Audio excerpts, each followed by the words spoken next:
There are many questions left unanswered in Red 1, but the most pressing has to be, is The Rock playing an elf or not? His character, Callum Drift, is definitely the head of an organization called ELF, which stands for Enforcement, Logistics, and Fortification. There are multiple cute little acronyms like that in this movie, and which is basically the North Pole's answer to the Secret Service. Callum isn't human and is hundreds of years old, and when he fights, he likes to shrink himself down to approximately half his usual size, a trick whose utility isn't entirely clear, but that does support the whole elfin theory. And yet, if the obvious joke is that Dwayne Johnson is playing an unlikely 270 cod and creatine-fueled pounds of Santa's little helper, the movie never quite gets around to landing it. It's as though, because Will Ferrell's elf got there first, Red 1 is content with a gesture in the general region of the known hit.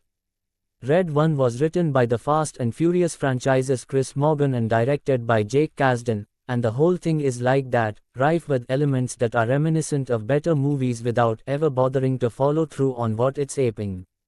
If Red 1 were a disaster, it'd be more interesting. Instead, it's a technically passable action comedy transparently stitched together from parts scavenged from other movies. Its brawny take on Santa, played by an unsettlingly swole J.K. Simmons, is reminiscent of the one in Rise of the Guardians. Its high-tech military approach to gift delivery recalls Arthur Christmas. And sure, there are only so many possible reimaginings of Yuletide Law, which is why there's a polar bear guy out of his dark materials in a government organization, MORA, the Mythological Oversight and Restoration Authority, run by a stern Lucy Liu, in a thankless role that seems intended to be the Nick Fury of a theoretical holiday franchise that feels co-opted from Hellboy. Callum's fight choreography recalls a less exaggerated Ant-Man. The dynamic between Callum and tracker Jack O'Malley, Chris Evans, meanwhile, is your classic buddy cop back and forth, with the gruff Callum slowly warming to the disreputable criminal he's forced to partner up with when Santa gets kidnapped 2 days before Christmas.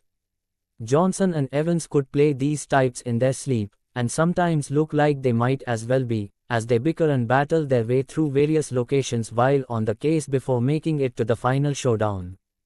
The familiarity is the point with Red 1, which might as well have been engineered to run in loops on cable, if that was still a thing. It's a new movie that's meant to feel like something you've already seen, like, I dunno, Jingle All the Way if the villain in Jingle All the Way were a Christmas witch played by Kiernan Shipka. The only surprising thing about it is that it reportedly cost $250 million, with details of its troubled production, up to and including bottles of A-lister piss, recounted entertainingly by The Wrap. There's no real indication of the massiveness of that sum on screen, which is enough to make you pine for the day when infamously bloated budgets were the result of scenes involving thousands of extras or sets knocked down and rebuilt to fit a director's demanding vision. Red 1 darts from Philadelphia to Aruba to Bavaria to the Arctic, but doesn't look like it takes place anywhere in particular. The North Pole itself is a cloaked jumble of old-fashioned buildings and modern skyscrapers that could only exist in a computer.